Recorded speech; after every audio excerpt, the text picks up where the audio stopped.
Hi guys, Ramsey here. Welcome to another video. Today we have a very special episode for a couple reasons.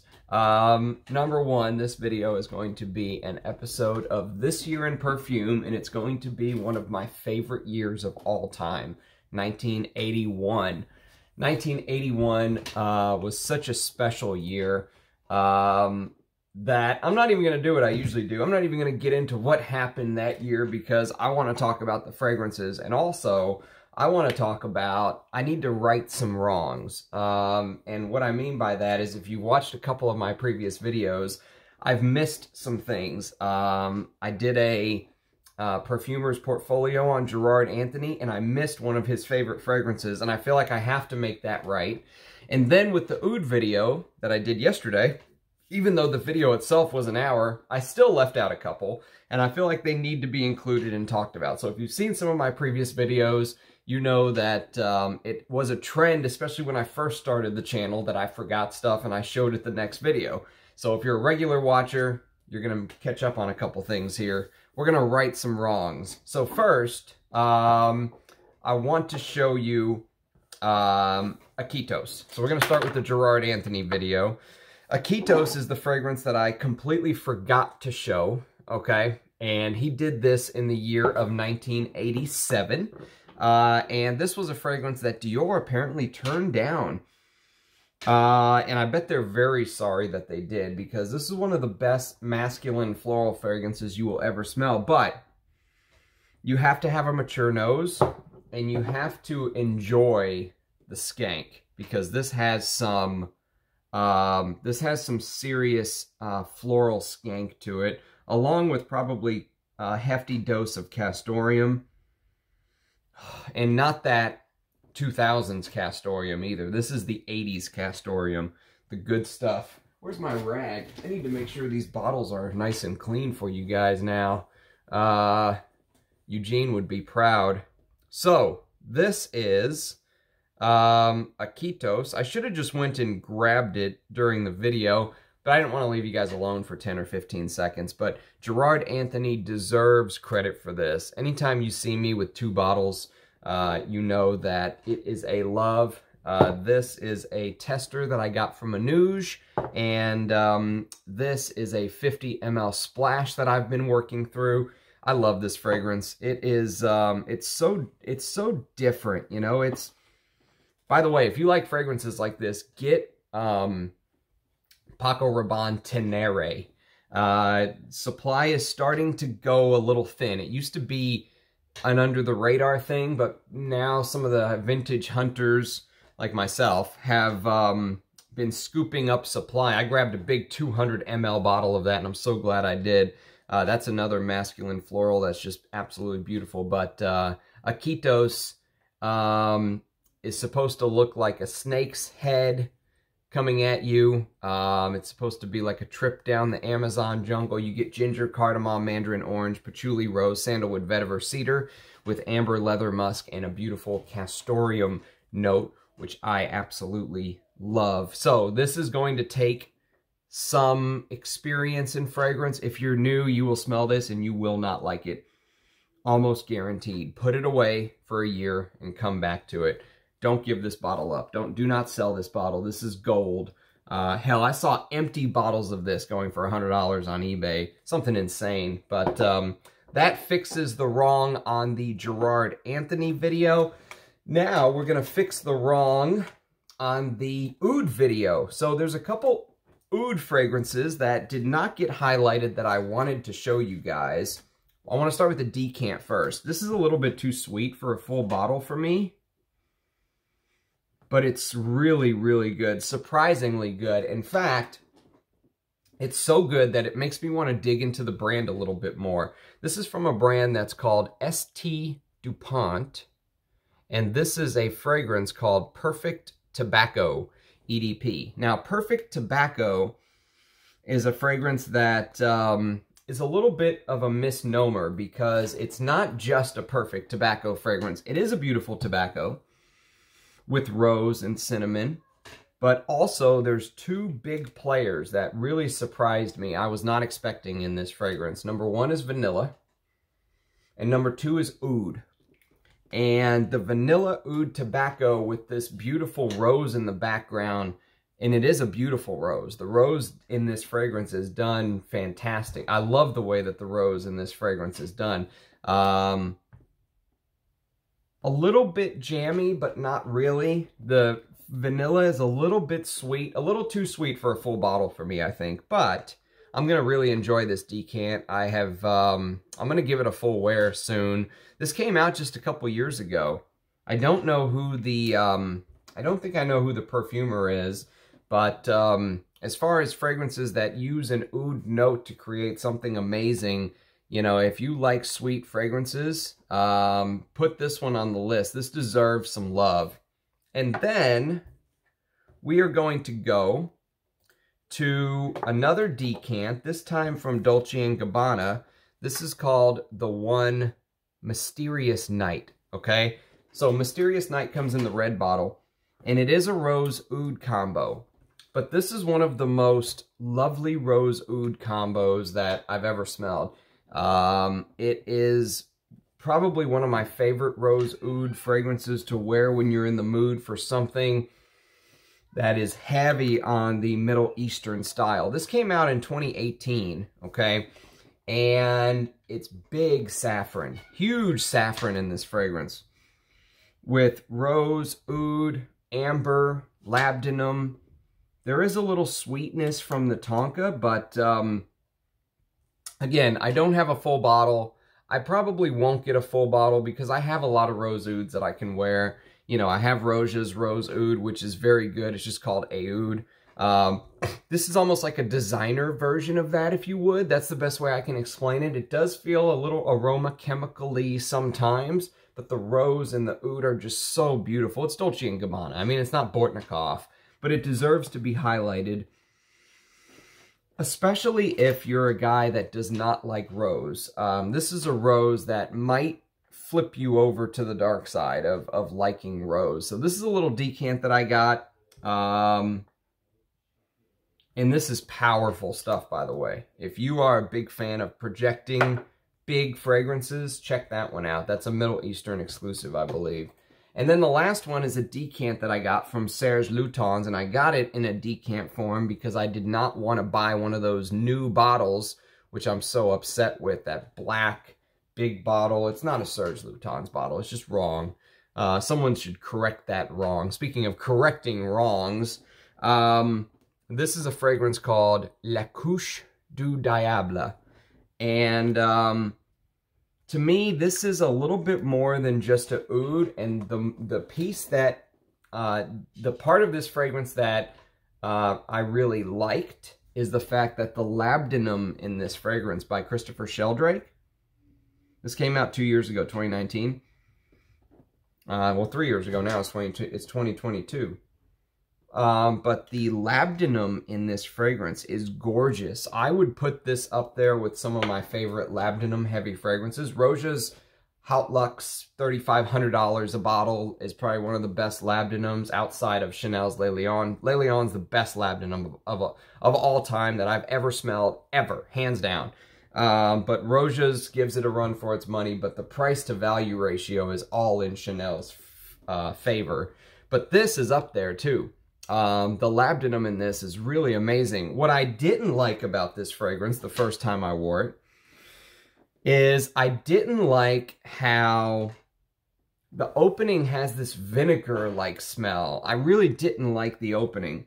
But after an hour or two, once it begins to dry, the dry down is really nice. And I probably wouldn't buy a full bottle of this, but I'm very glad to have a decant, and it deserves to get some love on the oud fragrance video. So 10 minutes of righting wrongs.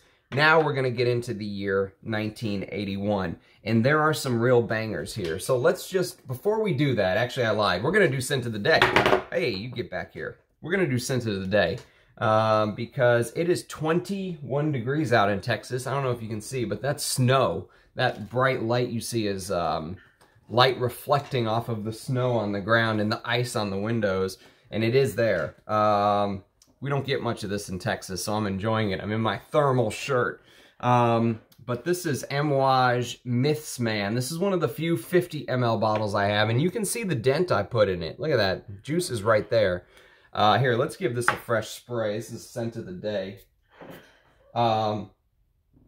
This is an absolutely insane fragrance.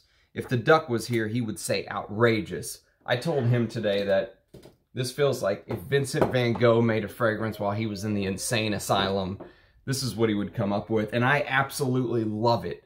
How's that for a personality disorder for me?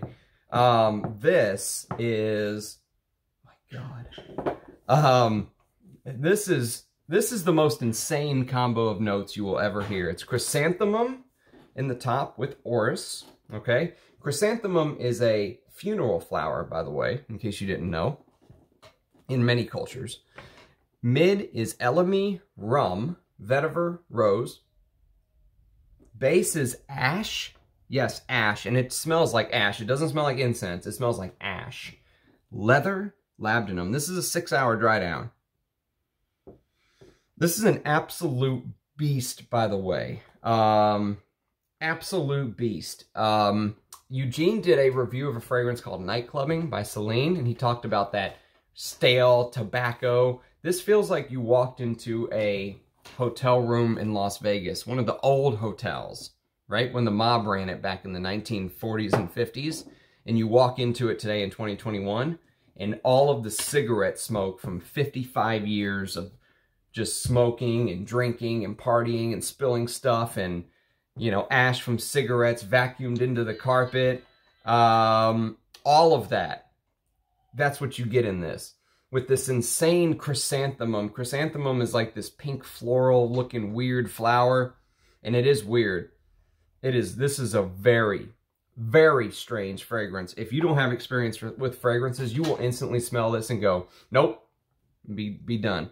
But don't give up on this fragrance. I'm telling you, this is an amazing composition.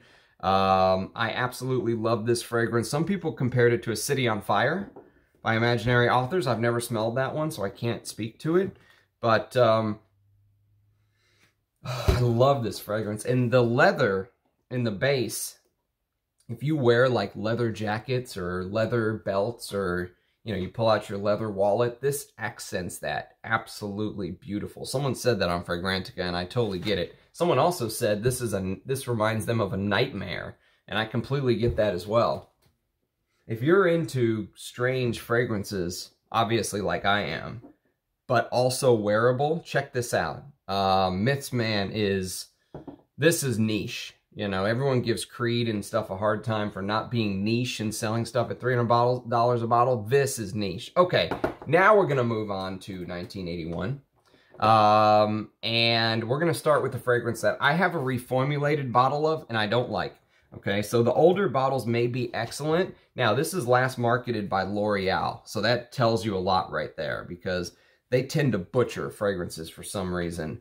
I don't know why. How can you be that big of a company and butcher fragrances? But this is Cacharel pour Loam.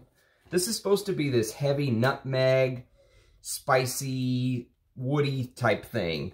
But it just doesn't work for me for some reason. There's a lot of notes that I love. There's fur, there's vetiver, well, not fur like carpet fur, but fur like balsam fur. There's sandalwood, there's amber, oak moss, musk.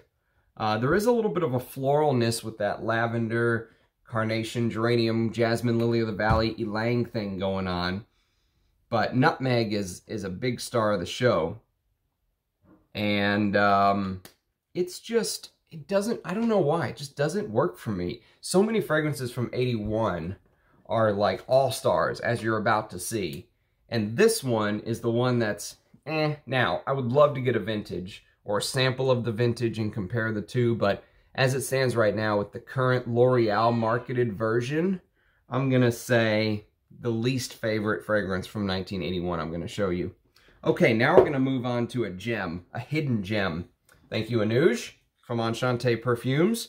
He found me this, and he gave me a pretty good deal on it, actually. This is an amazing fragrance, especially if you're an incense lover. This is from the year 1981 from the house of J. Casanova, and this fragrance is called Purom. Now, the box on this fragrance said Riyadh, Saudi Arabia. So I think this house was owned by a parent company in Saudi Arabia. And I completely get this Saudi Arabia vibe from this because it's this, I don't know why I'm smelling the Mitts Man. It just smells so good. It's, J. Casanova is this, think about like a green, fresh frankincense. That's the best way I can describe it. Green, fresh frankincense. And, or olibanum, if you prefer the Arabic way. That's it. I mean, it is, this is basically, thyme. You get this greenness from thyme. You get this, a little bit of spices.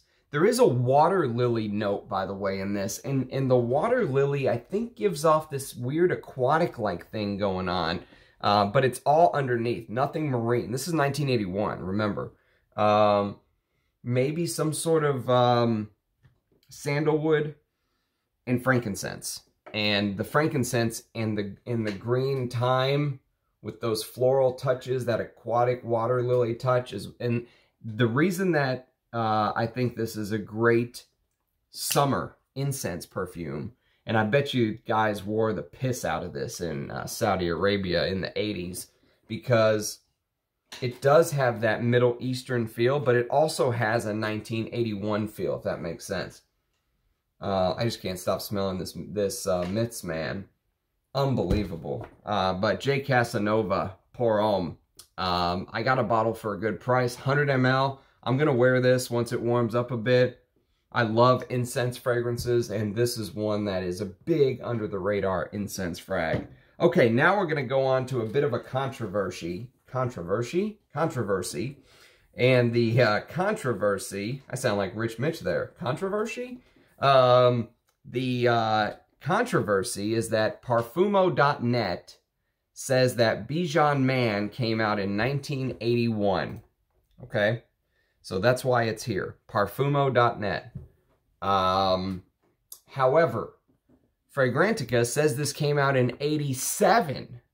Pretty big time difference. Sometimes they're a year or two off. Like on one coming up, they're 1 year off. But to be 5-6 years off, insane. So I'm not sure what the deal is with Bijan Men, but I'm putting it at 81 because that's what Parfumo.net says. And I tend to trust them a little bit more than Fragrantica. So here we are. If I'm wrong, please do correct me, but it's going here. And this is just basically, this is Arnold Schwarzenegger in a bottle, is what this is. This is this spicy, woody, musky, ambery, citrusy, patchouli. There's a beautiful patchouli note in here. It's so 80s. I have a new bottle. I would love to compare a vintage. This is 5 Star Fragrances Co. is the distributor of this. And I think I got this 100 ml. No, this is 75 ml bottle. I think I got this for like 18 bucks or something because it didn't have a cap. Unbelievable value fragrance here. It made my cheapie list. And so I would definitely get your nose on this. Even this version is good. Even this newer version is good. It's not bad, but I would love to smell the vintage. I bet the vintage was insane. And you know me, I love my vintage fragrances. All I can smell when I do this is Mitts Man. That's literally all I can smell because I just sprayed it. It is a beast. Fantastic fragrance, though. I really enjoy this one, even in its current form. If you're on a budget and you like old school fragrances, try to get this or try to get Wall Street. I wore Wall Street to bed last night. I got a pretty good deal on that, too. Amazing 80s fragrance no one talks about. Fantastic. Okay, now we're going to get into the big dogs. So first, we're going to do a fougere. One of my favorite aromatic fougères that if you like fragrances like Azzaro Purom, but you want something a little bit different, check this out. This is a splash that I picked up because it was cheaper. I always go for the cheapest. If it's a splash, so what? I just decant it. This is Charles Jourdan. Charles Jourdan Un Homme. So it's UN. Come on, light. Charles Jourdan Un Homme. And this came out in 81, obviously, or it wouldn't be on the list. But this has a beautiful anise note. That aniseed that is so lovely in YSL Purom from 1978 is here. With lavender, there's tarragon and marjoram. Wow. If you're a fougere lover and you like fragrances like YSL Purom, this is a must. And another interesting fact, this was created by Francois Caron, who I believe was Pierre Bourdon's first wife. Pierre Bourdon is making an appearance later on in this episode. And this is just this gorgeous fougere. She knocked this out of the park. I believe she was like the granddaughter of the great Caron, the founder of Caron, if I'm not mistaken. But this is really something. It's a shame it's discontinued. There's a controversy here too, because Fragrantica says 1980, not 81. Parfumo says 81. So I'm using parfumo.net. Fragrantica says 1980, but you get the gist. Charles Jourdan Un Homme. Absolute lovely anise note. I'll do a top anise fragrances one day. So 80s. It's so good. I love wearing fragrances like this in the heat for some reason. I know most people probably wear stuff like this or YSL Purom in the winter. I wear these type of fougères in the heat. And it's just absolutely gorgeous. Goes so well on me. Very masculine, beautiful presentation. Everything's great about it. And the price wasn't awful, but prices are starting to creep up. And that's, you know, what happens when you get a discontinued gem like this. The sandalwood note in this, too, is amazing. I don't know if there's real sandalwood in this or not, or real Mysore sandalwood or anything like that. I would think not, but back then, you just never know. They were on a different level as far as ingredients go. Okay, now I'm going to show something I don't think I've shown on my channel before. So this might be a first. There's definitely a first coming up here in a second. But I think this might be a first. This is from 1981, and this is an amazing. Again, I usually wear this in summer and warmer weather, but most people would probably wear it in the cooler weather. This is Calvin by Calvin Klein, and if you take a look, it says Calvin Klein Cosmetics Corp. This is the vintage, original. Let me just get a sniff of this. It's a splash, so I gotta be a little, gotta be a little careful. My God.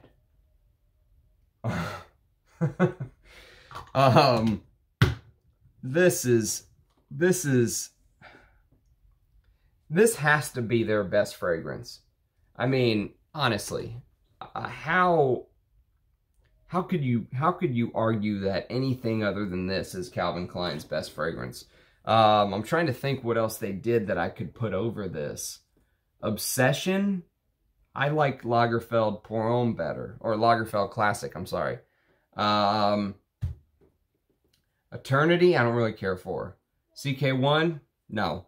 For me, this is it. I mean, this is it. The only one I could see people arguing is Obsession for men. I can't really think of anything else that you would put above this. This is I think this is their best fragrance. This is considered woody floral musk on Fragrantica, but it has this amazing chamomile note, which Francis Kurkdjian used in Fleur de Mal in 2007 beautifully as well. That's another chamomile fragrance that I love, and it's also a little bit floral. This one's floral, but with this orange blossom lemon verbena thing, so it gives this freshness, but it has so much masculinity underneath. The oak moss just attacks you from the get-go. I mean, it's like, you know, a lion just all over a zebra. It just attacks your nose from the very get-go. The spices are there.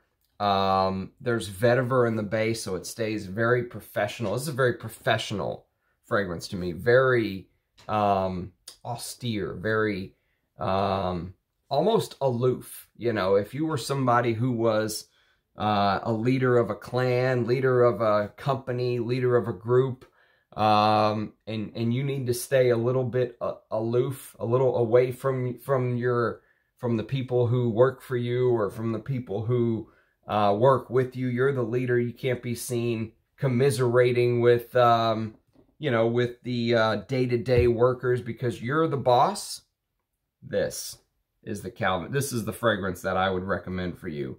I love this stuff. I'm so glad I got a 100 ml bottle. Prices are insane on this now, by the way.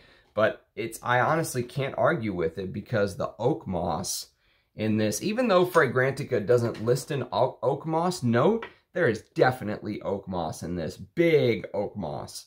And lovely patchouli as well. So it has that depth, you know. This is not weak. I sprayed this once on. I decant this into an atomizer, and I sprayed this on once, like 9 hours before I walked outside. And my neighbor, who watches these videos, actually, he's like a little perfume head in training. He came over and he's like, "You smell like my uncle from the 80s. What are you wearing?" Like Calvin by Calvin Klein. He's like, "You smell like my uncle." Just instantly hit him. That 80s feel. I love that. I don't care. I don't take that as a sleight of hand. That's a compliment to me. He could smell me 9 hours after I applied it without reapplying. Walked outside, and as soon as he walked up to me, it hit him. So this thing projects big time. It holds its own, even though it has some fresher notes. The Neroli, lemon verbena, orange blossom. There's some cleanliness from this geranium too. Geranium sometimes gives off this rosy, minty cleanliness, like this soap almost. And you get that here. There is this cleanliness, but it's an 80s dirtiness underneath. It's like the clash of two perfect worlds. And like I said, the oak moss will attack you like a lion. So that is Calvin by Calvin Klein. Then we're going to move on to one I don't think I've shown on my channel before. Actually, I want to spray this because it's been a while. Let's see what the old blotter has to say, and then I'll show you. This is a vintage bottle, too. This is Santos. Santos de Cartier. Let me put the cap back on. Rich Mitch was talking about what an awful cap that is. The silver with the gold. I like it. Oh my God. Oh.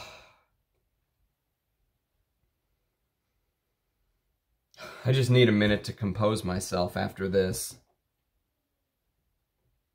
This is so masculine.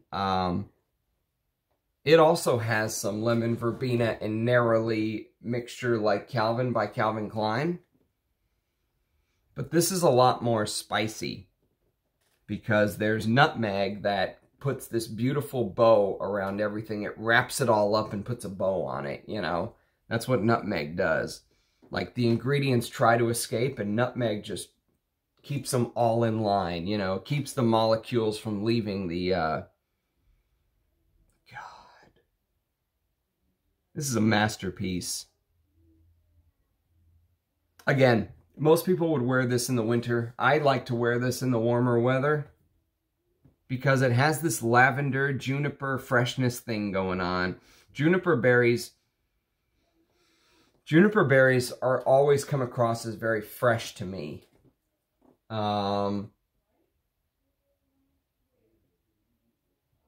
There is a clove note, but it's very toned down. It's part of the overall composition. There's rosemary. There's clary sage.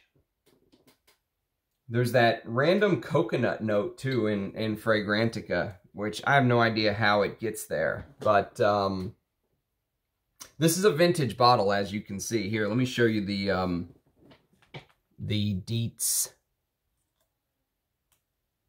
Shaking like a leaf over here, trying to hold this with my left hand. Okay, there you go. So obviously the bottles don't look like this anymore. I like this presentation. If you can find an older bottle like this, snatch it up, because they're getting harder and harder and harder to find. I'm getting this big herbal blast right now, like the rosemary in the rosemary and the clary sage just took over right now on the blotter. Gorgeous. There is this woody cedar underneath. It's very distinctive. This fragrance is very distinctive, very masculine, but it's not like some of the ones that are coming up where... Some of the ones that are coming up, the last two, some people might find a little bit hard to wear. For me, they're my personal favorites. But if you find some of these that are coming up a little hard to wear, check out this. This is much more gentlemanly, much more refined. If you don't want to walk around smelling animalic, check this out. This is amazing juice. I'm so glad I have an older bottle. So very glad. I hear the new formulation is good as well, but I've never smelled it. So this is Cartier Inc. was the distributor. Yeah, I mean, amazing. Everyone knows Santos de Cartier. It is a classic masterpiece, masculine. 2 more masterpieces coming up. God, I can't stop smelling this blotter. I love these fragrances from 81 are just all-time greats. I could live off of only 1981 fragrances. Okay, here we go. The last 2. Let me wipe this down for you guys. So, we're gonna go with Chanel first, and then YSL. And I don't know how to place these. I could easily have placed... This is not a ranked list, but I'm saving my favorites for last. These 2 I can't pick. I mean, I can't pick a favorite. It's like picking children. The first is Chanel Antaeus. Look at this. Like Darth Vader coming at you. Dun, dun, dun, dun, dun, dun, dun, dun, dun. I love Antaeus. Antaeus, you know, I've said that there are fragrances that I just feel at home with. And Antaeus is right up my alley, and it's not just right up my alley. It pulls into my driveway and honks the horn. This is for me.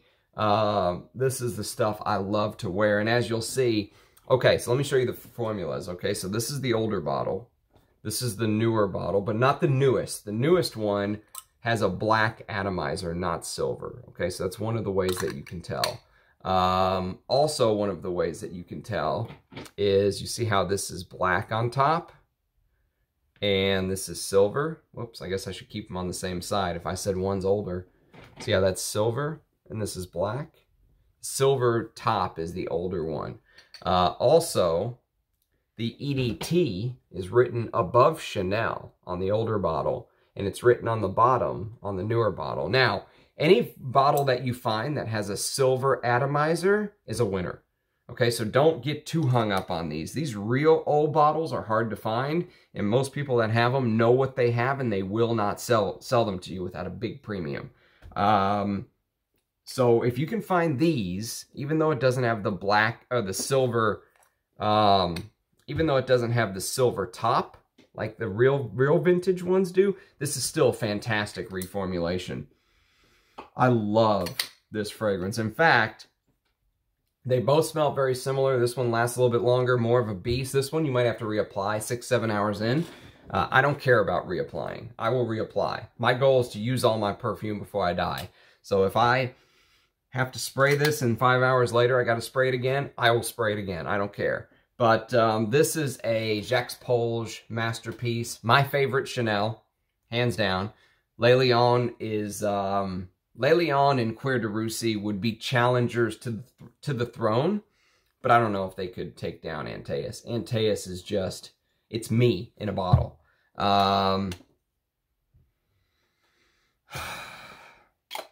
There's a wonderful breakdown on a channel.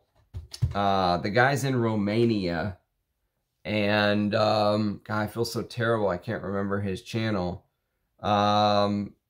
If I think of it, I'll put it in the description. But he actually gave a beautiful breakdown of Antaeus, the story, you know, how it all fits together. He was this basically this Greek demigod that drew his power from the earth. And I believe the story goes one of the his nemesises held him up to keep his feet from touching the ground, touching the earth.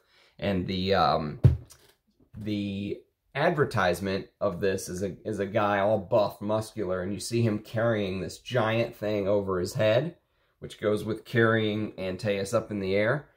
And then you realize that what he's carrying is a giant bottle of Antaeus. Fantastic. Apparently Francois Demachy had a hand in this with Jacques Polge, which I don't like to admit, but you know, if that's true, between this and Egoist, Demachy deserves credit, because those are two beautiful masculines that Chanel made with his, you know, whether he was the chemist or I don't know what he was, but he deserves some love. And the reason that I love this so much, very simply, is that back then they could use this castoreum accord, okay, to build this leather note. And the leather in this with the castoreum is heavenly. To my nose, it's heavenly. It's refined. There's also a note of myrrh in the beginning. So you get this like warm, bubbly resin thing that starts it all off with this aromatic clary sage. And then it goes into the rose, the castoreum, the leather. There's a huge dose of oak moss. And what builds that leather note is castoreum and labdanum together. And they just execute it magically. I would wear this to the office all day. I am not worried about wearing this to the office at all. I don't think this offends people. And if it does, oh well, screw them. You know, I wear perfume for me, but I don't think this offends. This has a very refined rose note that sometimes I get and sometimes I don't. What I'm really focusing on when I wear this is the leather. I want that dirtiness. That's why I like the older bottle, because the leather note, God, the leather note in this is just amped up. The castoreum is more, it's a little bit more dirty. It lasts a little bit longer. 1981. Why wasn't I alive when you were here? Okay, now we're going to go on to the one that I do worry about wearing to the office. If I still went to the office. Still stuck working from home. And this is a Pierre Bourdon masterpiece. If you don't know what's coming, you don't know fragrance. This is one of the best masculines of all time. This is YSL's Kouros. Now, you've got Chanel in the black bottle, and you've got Kouros in the white bottle. How diametrically opposed. You know, it's like good and bad, devil on your shoulder. Which one do you want to wear today? This, my God, the civet note in this. This is a Parfums Corp bottle, by the way. Parfums Corp? Yes, Parfums Corp. And I am hunting a Charles of the Ritz bottle. They are impossible to find. And when you find them, the people want serious money. This is Pierre Bourdon at his best. Pierre Bourdon's best creation was his first. Interesting story about this. His father was he had a very totalitarian father, if you will, who said Pierre Bourdon was a shit perfumer, never made anything worth a damn. No one would wear his creations. The reason that you know, he didn't get more briefs is because the work he was submitting to the creative directors wasn't worth even hearing about, that kind of thing. Never gave him a compliment in his life. But guess what? His dad wore Kouros. So he never said good job, but he wore this as his signature scent. How's that for a Freudian clash relationship, you know, going on. And this is just, Pierre Bourdon thought this was too animalic to wear.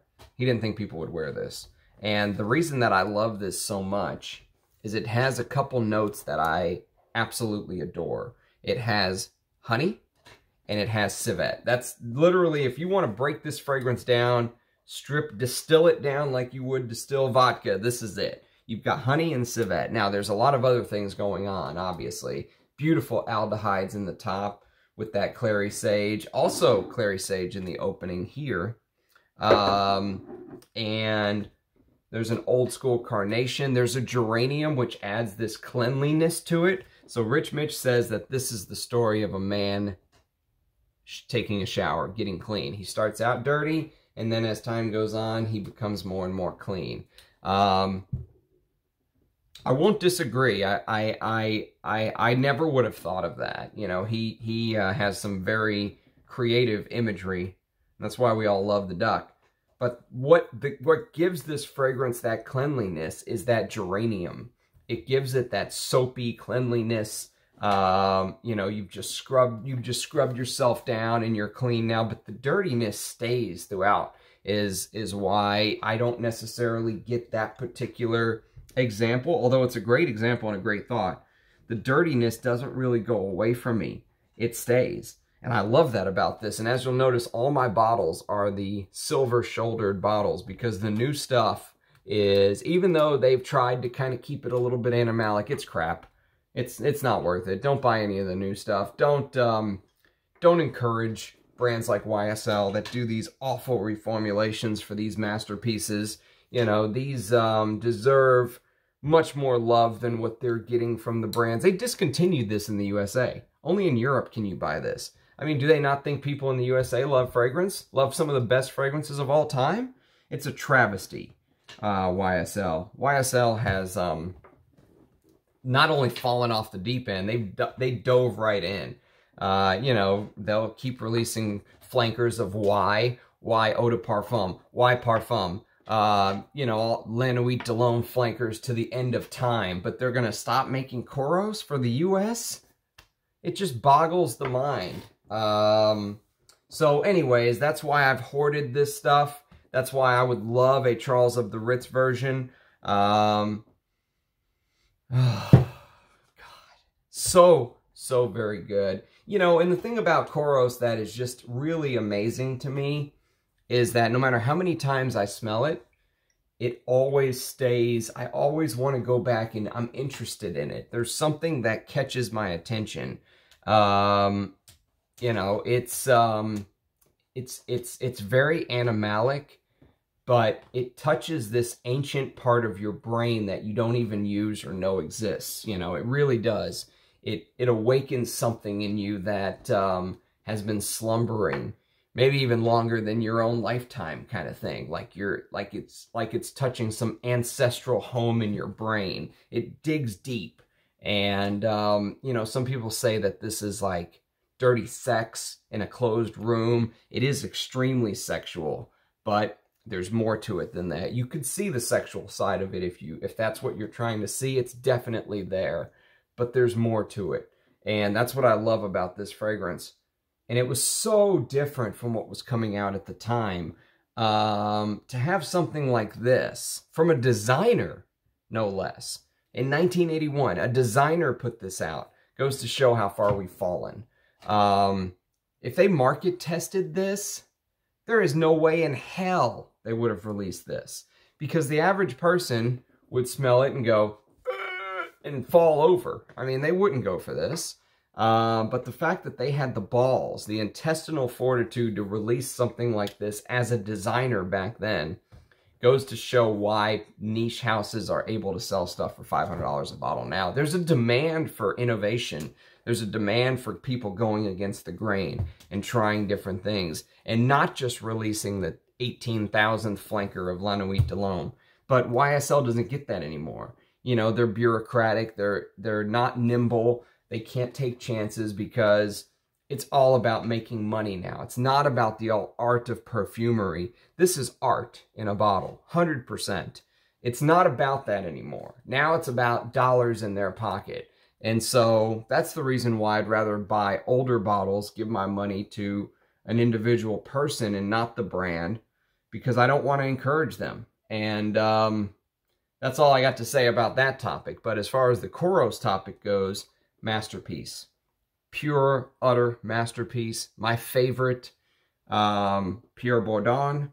My favorite 1981 fragrance. My favorite animalic fragrance. I mean, you just go right down the list. Although there is a new animalic fragrance called Fiona, but that's completely different story because that uses real ambergris and castoreum and real civet and all that stuff. This is a designer. Remember, this is a designer releasing this. And so it is primal, it's animalic, it's aggressive, it's totally against good society in 2022. And that is why I love Kouros. That's why I love vintage fragrances.